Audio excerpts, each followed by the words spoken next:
Hello and welcome my dear friends. आपका स्वागत करते हैं आपके अपने यूट्यूब चैनल एग्जाम मेरी जान में। इस वीडियो में बात करूंगा UP BSc nursing second counselling से रिलेटेड। सेकंड काउंसलिंग में पार्टिसिपेट कौन करेगा, सेकंड काउंसलिंग स्टार्ट कितने टाइम पे होगा, वो चीज़, साथ में आपको काउंसलिंग कैसे करनी चाहिए कि सीट अलॉट हो जाए। तो सबसे पहले काउंसलिंग बुलेटिन डाउनलोड करते हैं बीएससी नर्सिंग का। एक बार पेज रिफ्रेश करो, कुछ आया अपडेट क्या? अभी नहीं आया दोस्तों। ये देखिए काउंसलिंग बुलेटिन को, इसको डाउनलोड करता हूँ। इसमें कुछ ज़रूरी चीज़ें हैं वो आपको समझाना है। उसके बाद इस बार कैसे आप काउंसलिंग करेंगे कि आपको सीट अलॉट हो जाए। फर्स्ट राउंड में नहीं अलॉट हुआ या फिर अलॉट हो गया है, अपग्रेड कराना चाहते हो, ठीक है, उसके संबंधित बात करूंगा। साथ में पार्टिसिपेट कौन करेगा वो चीज़ भी बताने वाला हूँ इसी वीडियो में।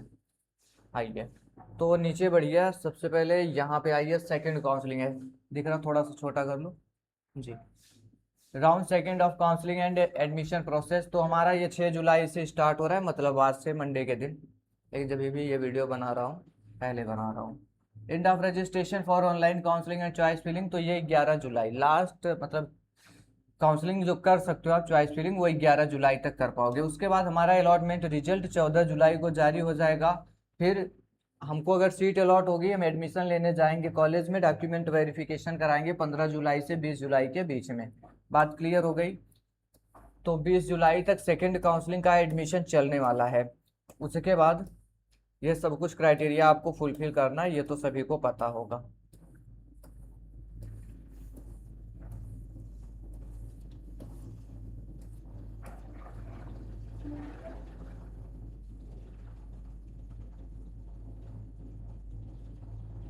यहाँ से हम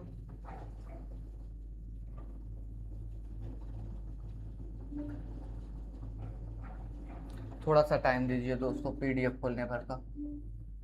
ये देखें, ओपन हुआ आपका। सेकेंड राउंड में देखो कौन एलिजिबल रहेगा। All candidates who have not participated in round first, जिनके में लिखा हुआ है एलिजिबल फॉर काउंसलिंग, आपके रिजल्ट में आया था और फर्स्ट काउंसलिंग में नहीं पार्टिसिपेट किए हो तो सेकंड में कर सकते हो। All candidates who have participated, ठीक है, आपने पार्टिसिपेट किया, आपको कोई सीट नहीं अलॉट हुई तब भी कर सकते हो। All candidates who have been allotted a seat in college and have selected in round first the option second, sorry, option second, अगर आपने ऑप्शन सेकंड सेलेक्ट किया, जिसका मतलब क्या था, wants to upgrade and participate in round second of counselling, a float का option, आपको seat allot हुआ था, आपने सीट को फ्रीज नहीं किया, फ्लॉट ऑप्शन सेलेक्ट किया, तो आप पार्टिसिपेट कर सकते हो। डिक्लाइन ऑप्शन सेलेक्ट किया था तब भी आप कर सकते हो। अगर फ्रीज ऑप्शन सेलेक्ट किया था तो आप सेकंड काउंसलिंग में पार्टिसिपेट नहीं कर सकते, क्योंकि फ्रीज का मतलब था कि मैं अपने सीट से सेटिस्फाइड हूँ, मुझे नेक्स्ट काउंसलिंग में नहीं जाना है। बात क्लियर हो गई?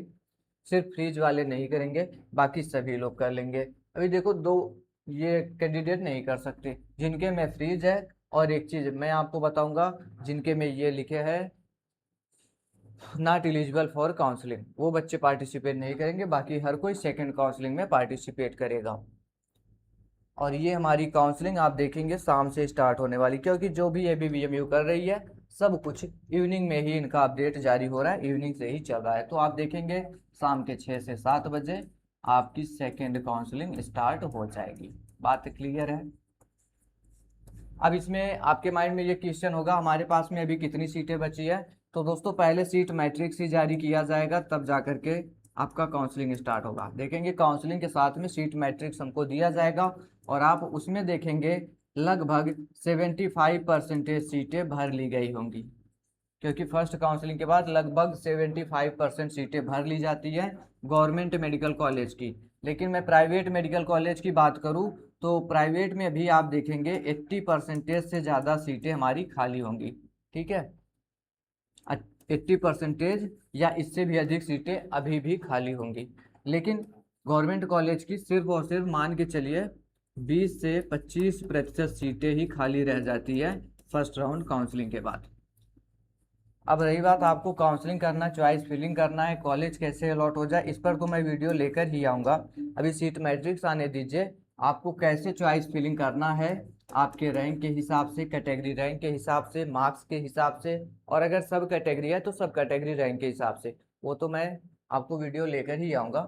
लेकिन मैं आपको बता दूं, मैं पेड काउंसलिंग करवाता हूँ जिसमें आप पार्टिसिपेट कर सकते हैं। तो हमको आप अपना रैंक बताएंगे, मार्क्स बताएंगे और कैटेगरी रैंक बताएंगे। अगर सब कैटेगरी है तो सब कैटेगरी रैंक बताएंगे।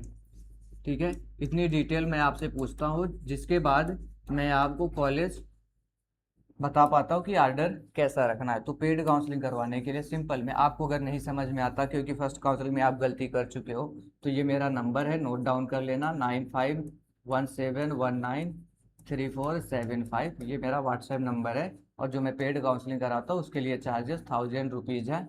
मैं पूरी कोशिश करता हूँ अपने तरीके से कि आपको सीट अलॉट हो जाए। अगर नहीं हो पाता है तो आपका एक भी रुपए नहीं लिया जाता है, आपके पैसे आपसे खुद से क्यूआर मांगा जाएगा, उसमें रिटर्न कर दिए जाएंगे। तो आप पेड काउंसलिंग का हिस्सा बन सकते हैं, जिसमें मैं आपको पूरा गाइड करूंगा, क्या कॉलेज सेलेक्ट करने चाहिए, कौन सा आर्डर उसका रखना चाहिए।